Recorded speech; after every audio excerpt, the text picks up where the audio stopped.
Good morning everyone. MS classes में आप सभी का स्वागत है। हम लोग आज पढ़ने वाले हैं कॉम्पिटिटिव मैथ्स क्लास का बेसिक पार्ट 4 और ये लगभग आज बेसिक खत्म हो जाएगा। हम लोग अगले क्लास से चैप्टर का स्टार्ट करेंगे। आइए जानते हैं बेसिक क्लास का आज लास्ट लगभग करता हूँ। बेसिक क्लास में हम लोगों ने संख्या के बारे में पढ़ रहे थे, मुख्य रूप से परिमेय और अपरिमेय संख्या।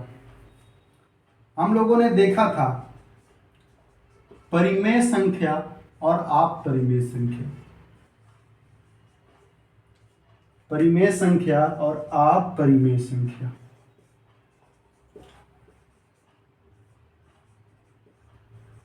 हम लोगों ने कल इसका दशमलव प्रसार देखा था कि परिमेय संख्या का दशमलव प्रसार शांत भी होता है और अशांत भी। लेकिन शांत कब होता है, एक कंडीशन है, और अशांत कब होता है, ये दूसरा कंडीशन है ना। या तो शांत होगा या तो अशांत होगा। शांत होगा तो रुक जाएगा, यानी जो नीचे वाला p बट परिमेय संख्या हमेशा किसके रूप में रहता है, p बटा q के रूप में रहता है। और q का मान 2 के पावर m गुने 5 के पावर n का रूप में अगर आता है तो ये कहलाता है शांत। अगर q का मान, q मतलब हर की अंश, तो हर q का मान 2 के पावर m गुने 5 के पावर n के रूप का नहीं आता है तो यह कहलाता है अशांत। समझिएगा क्या कह रहा है। हम लोग को क्या सब सिंबल में जानना है। ऐसे तो नीचे में 2 बताए थे, या तो केवल 2 हो या तो केवल 5 हो या दोनों हो। यानी यहाँ पर m और n कैसी संख्या है, प्रकृत संख्या है कि पूर्ण संख्या है। तो m और n पूछेगा आपसे कि परिमेय संख्या p बट्टा q के रूप में q बराबर 2 के पावर m गुने 5 के पावर n, यह शांत है तो m और n होगा। ऑप्शन नंबर ए प्राकृत संख्या, ऑप्शन नंबर बी पूर्ण संख्या, ऑप्शन नंबर सी दोनों, और option number D none of these. ऐसे नहीं देगा, प्राकृत संख्या या पूर्ण संख्या। तो बताइए m का मान 0 हो सकता है कि नहीं हो सकता है। हाँ तो हो सकता है, m का मान 0 हो सकता है क्योंकि 2 के पावर 0 1, यानी ये गायब हो गया, यानी केवल 5 रहेगा। n के पावर 0 हो सकता है कि नहीं, तो यह भी हो सकता है। केवल हमको 2 ही तो चाहिए, यानी केवल 2 हो या केवल 5 हो। देखिए अगर हम 2 के पावर 0 लिखते हैं तो 2 गायब हो जाएगा, 1 गुना 5 ही आएगा, यानी 5 के पावर n। हाँ लेकिन m और n यह दोनों 0 हो जाएगा तब भी कोई दिक्कत नहीं है। 1 गुने 1 1 और 1 बट्टा कुछ 1 बट्टा 1, ये भी क्या होगा, शांति होगा। यानी m और n, फिर समझिएगा m का मान 0 हो सकता है कि नहीं, तो 0 हो सकता है। n का मान 0 हो सकता है कि नहीं, हो सकता है। m का मान 1, यानी 0 होने का मतलब है ये नहीं रहेगा, 0 होने का मतलब है ये गायब हो जाएगा। यानी हमको केवल 5 चाहिए या केवल 2 चाहिए या दोनों चाहिए। केवल 2 भी रहेगा तो शांत होगा, केवल 5 भी रहेगा तो शांत होगा, दोनों रहेगा तो शांत होगा। यानी m और n पूर्ण संख्या भी हो सकता है, 0 से भी स्टार्ट हो सकता है। जबकि p बटा q के रूप में हो, लेकिन नीचे 2 के पावर m गुना 5 के पावर n के रूप में नहीं हो। कहने का मतलब है कि केवल 2 नहीं हो या केवल 5 नहीं हो या केवल 5 और 2 नहीं हो, इसके साथ में कुछ भी आ जाएगा। जैसे बोलने का मतलब है कि हम 2/6 लिखें, 2/6 नहीं 1/6 लिखे, तो 1/6 का मतलब क्या होता है, 2 गुना 3। तो नीचे में 2 आया है फिर भी यह शांत नहीं होगा। क्यों शांत नहीं होगा, क्योंकि इसके अलावे 3 आ गया, 2 और 5 के अलावे कुछ भी आ जाएगा गुणनखंड करने में, तो यह शांत नहीं बल्कि अशांत हो जाएगा। यानी परिमेय संख्या शांत भी होता है और अशांत भी होता है, अशांत और शांत दोनों होता है। अगर हम बात करें परिमेय अपरिमेय संख्या √2 √3, अच्छा √2 का वैल्यू कितना होता है, 1.71356917823 √3 का 7321492 6 9 5 2 8 7 3 डॉट डॉट डॉट डॉट। हमको याद नहीं है, हम अंदाज से लिख रहे हैं क्योंकि हम जान रहे हैं कि यहां तक होता है 414, बाकी क्या होता है मतलब नहीं है। बताने का अर्थ है कि इसमें यह भी आशांत है और यह भी आशांत है। परिमेय संख्या भी आशांत होता है, शांत भी होता है और अशांत भी होता है। आप परिमेय संख्या केवल और केवल अशांत होता है, समझिएगा। परिमेय संख्या शांत भी होता है और अशांत भी होता है, जबकि अपरिमेय संख्या केवल और केवल अशांत होता है। तो दोनों में डिफरेंस क्या है? तो यह सेम चीज रिपीट करता है। परिमेय संख्या अशांत तो होता है बट सेम चीज रिपीट करता है। अपरिमेय संख्या अशांत होता है लेकिन सेम चीज रिपीट नहीं करता है। इसीलिए परिमेय संख्या का दशमलव प्रसार या तो शांत होता है या तो अशांत होगा, तो आवर्ती होगा। आवर्ती का मतलब होता है सेम चीज रिपीट करता है। आवर्ती का मतलब होता है सेम चीज रिपीट करता है, जबकि अपरिमेय संख्या का दशमलव प्रसार अशांत और अनावर्ती होता है।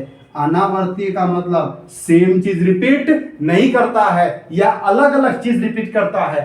तो परिमेय संख्या भी अशांत होता है और अपरिमेय संख्या भी अशांत होता है, लेकिन दोनों के अशांत में डिफरेंस है। आपको पूछेगा निम्नलिखित में एक संख्या का दशमलव प्रसार अशांत अनावर्ती है, तो वह संख्या होगा अपरिमेय संख्या, परिमेय संख्या, दोनों, इनमें से कोई नहीं। देखिए क्वेश्चन क्या है। एक संख्या का दशमलव प्रसार, ये तो और क्वेश्चन तो एक वास्तविक संख्या दशमलव प्रसार अशांत है, अशांत है, तो वह ऑप्शन नंबर ए परिमेय होगा। वह संख्या, तो वह परिमेय। बी अपरिमेय। सी बोथ, बोथ मतलब दोनों। D none of this, not, इनमें से कोई नहीं। सुनिएगा, एक संख्या का दशमलव प्रसार, प्रसार नहीं प्रसार, प्रसार मतलब फैलाव, दशमलव प्रसार अशांत है तो वह होगा ऑप्शन नंबर ए परिमेय होगा, अपरिमेय होगा, दोनों होगा, इनमें से कोई नहीं। सोचिए क्या होगा, समझ सीखते हैं। एक संख्या प्रसार अशांत है, क्या अशांत है तो परिमेय होगा कि अपरिमेय? परिमेय संख्या शांत भी होता है और अशांत भी होता है, अपरिमेय संख्या अशांत होता है, यानी परिमेय संख्या का दशमलव प्रसार भी अशांत हो सकता है और अपरिमेय का तो होता ही है, कंफर्म है, इसका शांत नहीं होता, अपरिमेय का अशांत होता है। यानी बोल रहा है एक संख्या का दशमलव प्रसार अशांत है तो वह हो सकता है परिमेय भी हो सकता है और अपरिमेय भी हो सकता है। लेकिन अब क्वेश्चन को अगर मूव कर देगा, एक संख्या का दशमलव प्रसार अशांत आवर्ती है, अगर अशांत के साथ आवर्ती लगा देगा तो परिमेय हो जाएगा और अशांत के साथ अनावर्ती लगा देगा तो अपरिमेय हो जाएगा। अशांत संख्या के साथ अगर आवर्ती जोड़ दे, बोलेगा एक संख्या का दशमलव प्रसार अशांत आवर्ती है तो इसका आंसर हो जाएगा परिमेय, और अशांत अनावर्ती है तो इसका आंसर हो जाएगा अपरिमेय। लेकिन जो क्वेश्चन दिया है इसका आंसर हो जाएगा बोथ। हम लोगों ने 3 पॉइंट जाना।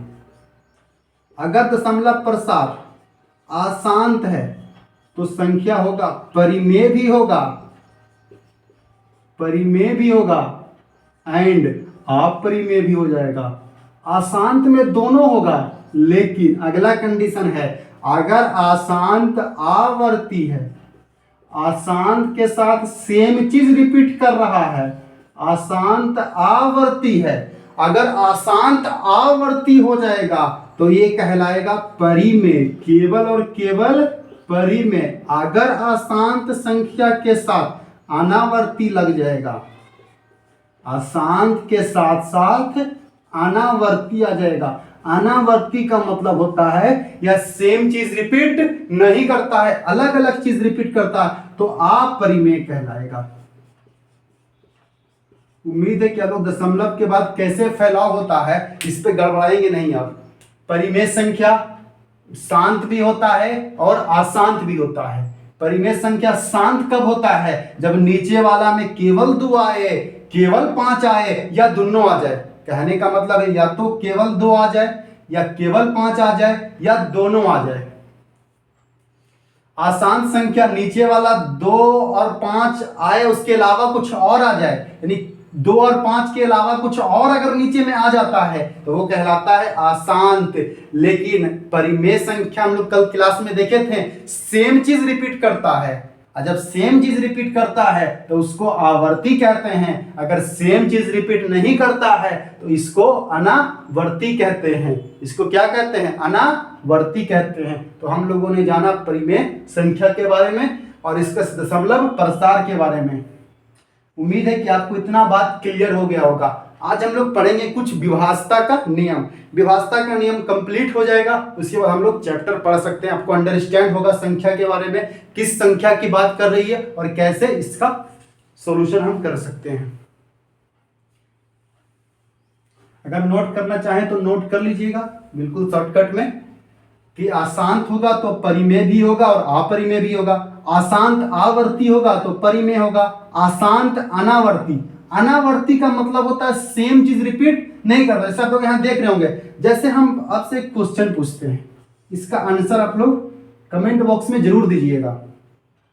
0.10 100 100 1000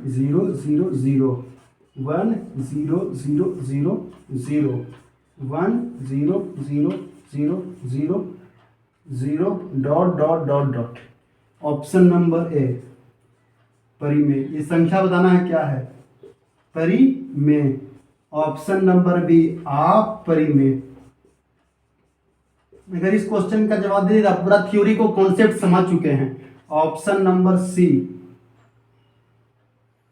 बोथ और option number D none of these. इस क्वेश्चन का आंसर आपको कमेंट बॉक्स में देना है। इसका आंसर ए होगा, बी होगा, सी होगा, डी होगा। या तो लिख सकते हैं परिमेय होगा, अपरिमेय होगा, दोनों होगा या इनमें से कोई नहीं। क्वेश्चन में देखिए 0.10 100 100 100 140 150 dot dot dot dot dot dot, इसी तरह आगे बढ़ते जाएगा। तो इसका आंसर आप लोग कमेंट बॉक्स में दीजिएगा। इस संख्या परिमेय होगा कि अपरिमेय होगा कि दोनों होगा कि इनमें से कोई नहीं। आइए हम लोग देखते हैं विभाज्यता का नियम।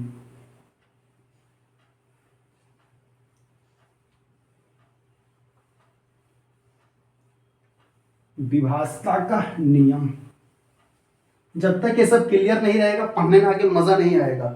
विभाज्यता का नियम आप लोग जल्दी उसको आंसर देने में बहुत सहयोग करता है। विभाज्यता का नियम, विभाज्यता का नियम।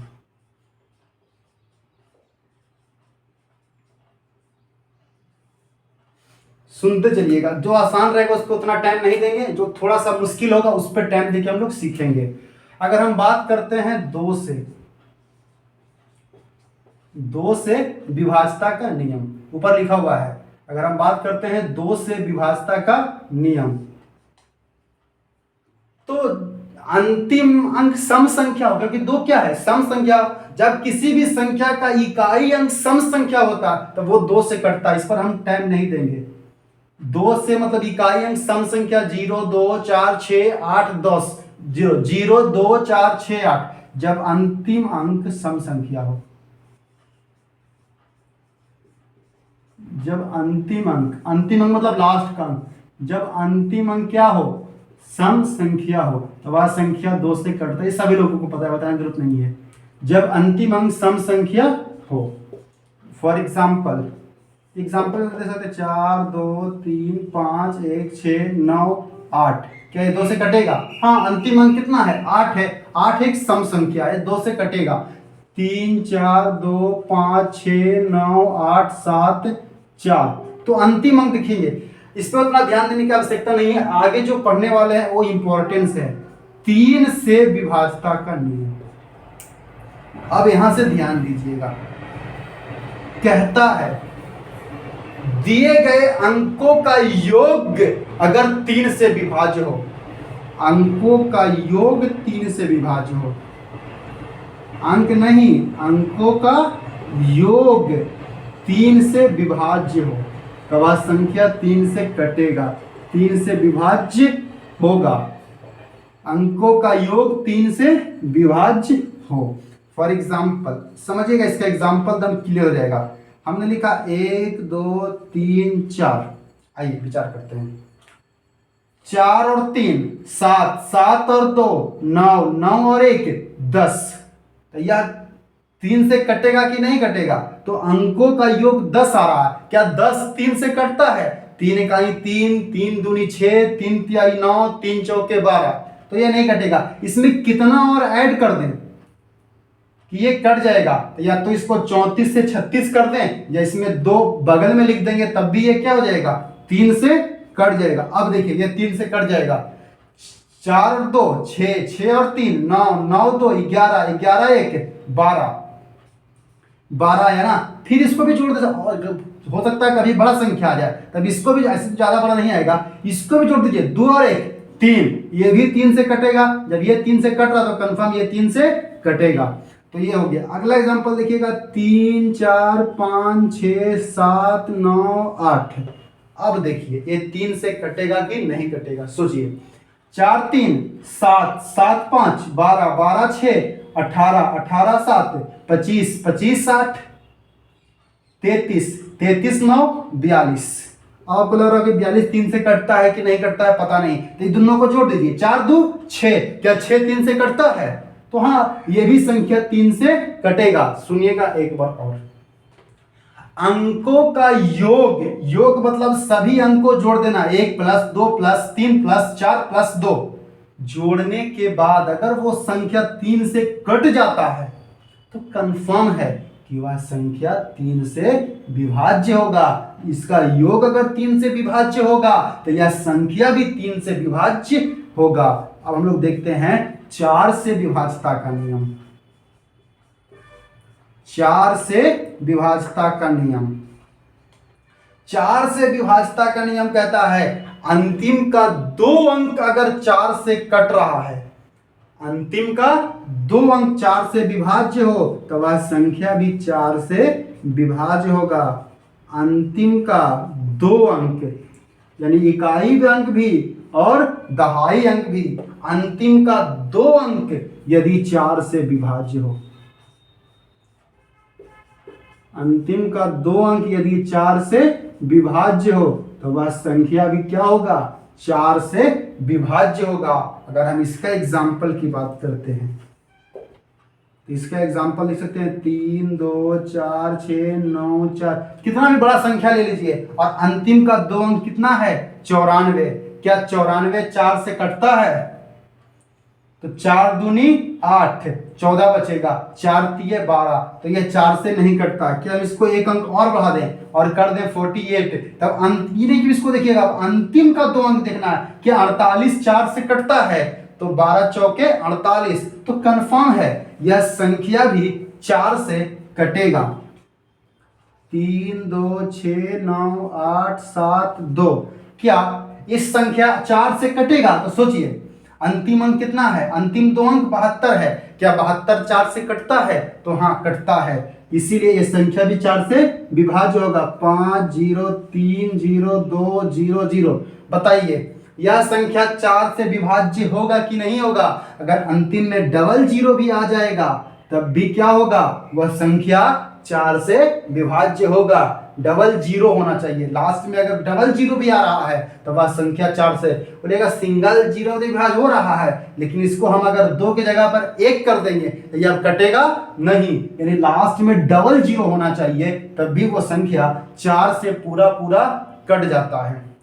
उम्मीद है कि 3 से विभाज्यता का नियम और 4 से विभाज्यता का नियम हो गया होगा। अगर आप लोग नोट करना चाहते हैं बिल्कुल इस तरह के अंकों का योग 3 से विभाज्य हो, बात ज्यादा लिखने की जरूरत नहीं है, ज्यादा समझने की जरूरत है। हम लोग लिखेंगे कम और समझेंगे ज्यादा तो वो फायदा करेगा। इन्हें के लिखेंगे अंकों का योग अगर 3 से विभाज्य हो तो वह संख्या भी 3 से विभाज्य होता है। वो लिखने की आवश्यकता नहीं है, आपको अंडरस्टैंड हो गया होगा कि अंकों का योग 3 से विभाज्य हो तो वह 3 से कटेगा। अंतिम का 2 अंक यदि 4 से विभाज्य हो तो वह 4 से कटेगा। सीधा सीधी दम। आइए आगे और कुछ विभाज्यता के नियम में बढ़ते हैं।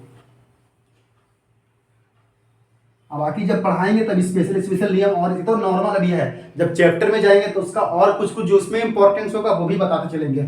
अभी जो सभी के लिए जानना है 5 से बिल्कुल आसान है।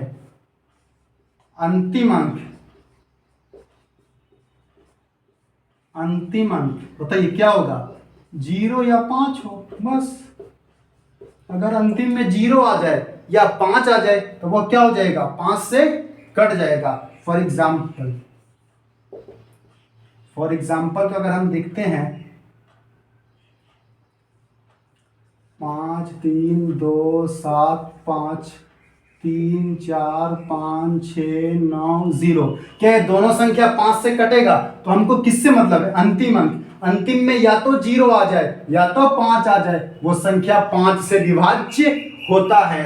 अगला अगर हम बात करते हैं 6 से विभाज्यता का नियम। किससे? 6 से।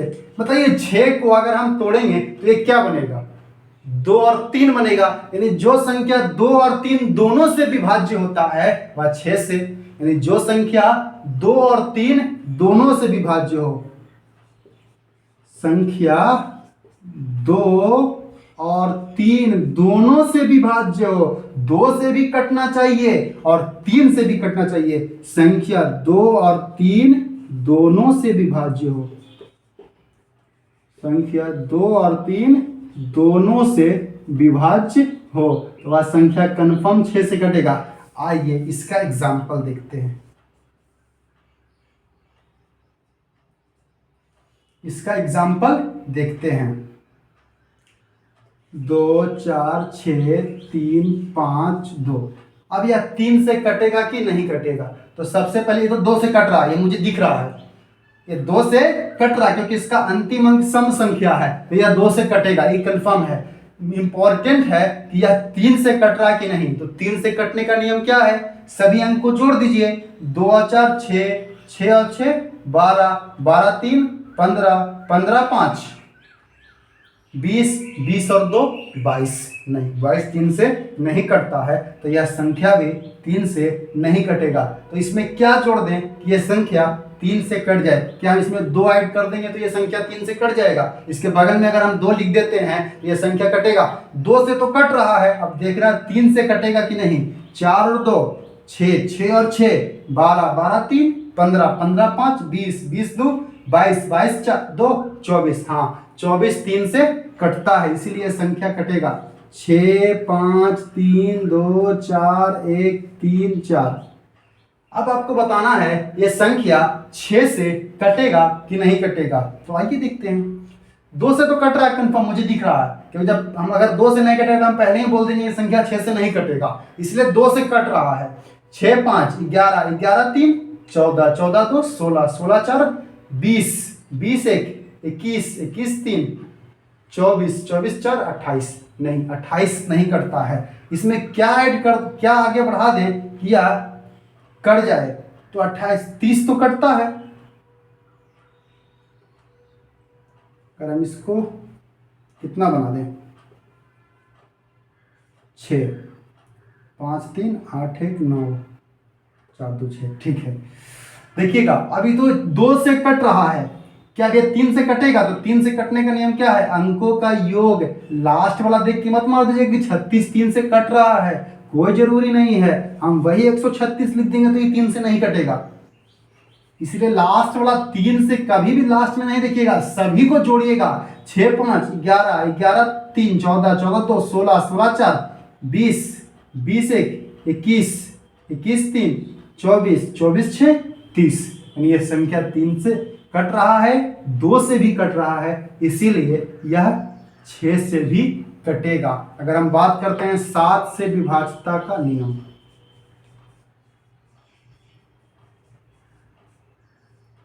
7 से विभाज्यता का नियम। 7 वाला थोड़ा सा मुश्किल है लेकिन हार्ड नहीं है, थोड़ा सा मुश्किल है, समझिएगा तो समझ में आ जाएगा।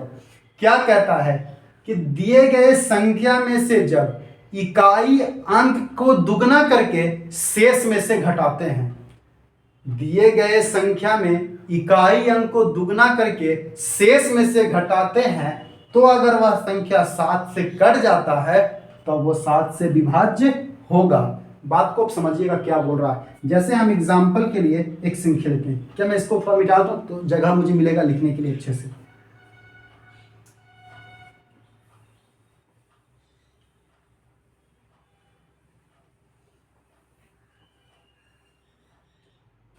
सात से, इसका डेफिनेशन लोग लिखेंगे, पहले सुनते हैं क्या कहता है। कहता है कि 7 से कटने वाली संख्या कौन हो सकती है। चलिए हम 7 से कटने वाली संख्या 343 लेते हैं। एक 7 का क्यूब भी होता है। क्या कहता है, इकाई अंक को दुगना करना है। तो इकाई अंक है क्या, तो इकाई अंक इधर से गिनते हैं, इकाई दहाई सैकड़ा, इधर से नहीं गिनते हैं, इकाई दहाई सैकड़ा। तो इकाई अंक को दुगना करेंगे, तो दुगना करेंगे तो हो जाएगा 6। इकाई अंक को डबल करेंगे तो क्या हो जाएगा 2। मेरा शेष अंक, शेष अंक का मतलब हुआ अब इसको छोड़ देना है, तो हमारा शेष अंक कितना हो गया, शेष अंक कितना है 34। तो 34 में से इसको घटाना है, तो 14 में से 6 गया 8, 2 कितना आ गया 28। क्या 28 7 से कटता है, तो कंफर्म है कि यह संख्या भी 7 से कटेगा। जैसे हम और लिख दें 2 1 7। चलिए अब इस संख्या को देखते हैं। पहले हम लोग एग्जाम्पल में क्या देखें 343। अब इस संख्या का इकाई अंक कितना है 7 है, तो 7 दूनी 14। शेष संख्या कितना बन गया 3 4 3 2 1, यही ना बचा। घटाइए, 11 में से 4 गया 7, 1 में से 1 गया 0, 1 में से गया 0, 3 4 3 बचेगा। फिर हमको समझ में नहीं आ रहा है कि अब यह संख्या क्या होगा, यह संख्या 7 से कटेगा कि नहीं कटेगा। कोई बात नहीं, अंतिम अंक का डबल कीजिए, तो अंतिम अंक कितना है 7। 7 का दुगना क्या होता है 14। फिर घटा दीजिए, 10 में से 4 गया 6, 2 में से 1 गया 1, और ये बचेगा 3 4। अभी भी समझ में नहीं आ रहा है कि ये कटेगा नहीं, तो इसको डबल कर दीजिए, 6 दूनी 12, 11 में से 2 गया 9, 11 में से 2 गया 9, 3 में से 2 गया, 3 में से 1 गया 2, 329। अभी भी समझ में नहीं आ रहा है, तो फिर इकाई अंक को डबल कर दीजिए, तो हो जाएगा 18। 12 में से 8 गया 4, और 2 में से 1 गया 1। क्या 14 7 से कटता है। अगर आप चाहते हैं यहाँ पे चेक कर सकते हैं, 7 चौके 28 से, और बचेगा कितना, और 49 और 9 49। यानी यहाँ पे डायरेक्ट चेक कर सकते हैं। अगर आपको समझ में नहीं आ रहा तो इसी तरह से आप आगे बढ़ सकते हैं। हम लोगों ने क्या किया, सीधा सीधी अंतिम अंक का दुगना किए और शेष अंक में से घटा दिए। उम्मीद है कि 7 से विभाज्यता का नियम आप लोगों को समझ में आ गया। केवल 2 संख्या और बचा हुआ है, 9 से विभाज्यता का नियम और 11 से विभाज्यता का नियम। बाकी जब संख्या रिपीट होता है तो वो कैसे विभाज्य होता है, 3 बार रिपीट होता है, 6 बार रिपीट होता है, या कितना बार वो किस किस संख्या से विभाज्य हो जाता है, हम लोग देखेंगे अगले क्लास में। और अगले क्लास में हम लोग फर्स्ट चैप्टर यूनिट इकाई अंक सीखेंगे। इकाई अंक निकालते कैसे हैं, किसी भी संख्या का इकाई अंक हम लोग बिल्कुल सरल तरीके से निकालना सीखेंगे। आप लोगों की क्लास कैसा लगा, अगर ये क्लास अच्छा लगा होगा तो आप लोग लाइक एंड शेयर कर दीजिएगा, और सब्सक्राइब करना नहीं भूलिएगा। आपको अच्छे अच्छे वीडियो एजुकेशन से रिलेटेड 9th का हो, 10th का हो, 11th का हो, 12th का एंड कॉम्पिटिटिव लेवल का आपको इस चैनल पे मिलता रहेगा। आज के लिए इतना ही, बाय।